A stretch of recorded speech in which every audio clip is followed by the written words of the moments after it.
পুঁজিবাজার একটি জুয়ার বাজার, এমন ধারণা ভাঙতে সম্মিলিতভাবে কাজ করতে হবে। কারণ পুঁজিবাজার শক্তিশালী করা ছাড়া অর্থনীতি শক্তিশালী হবে না, এমন কথা জানিয়েছেন জাতীয় রাজস্ব board NBR chairman Abdur Rahman খান।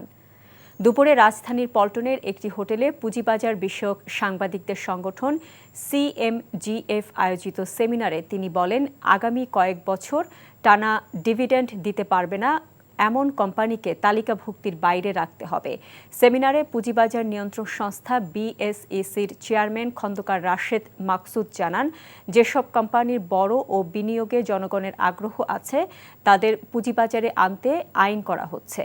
আর প্রধানমন্ত্রীর অর্থ উপদেষ্টা ডক্টর রাশেদ আল মাহমুদ তিতুমিরে আশ্বাস, পুঁজিবাজারকে জনগণের বাজারে রূপান্তরে আগামী জাতীয় বাজেটে নানা দিক নির্দেশনা আসবে।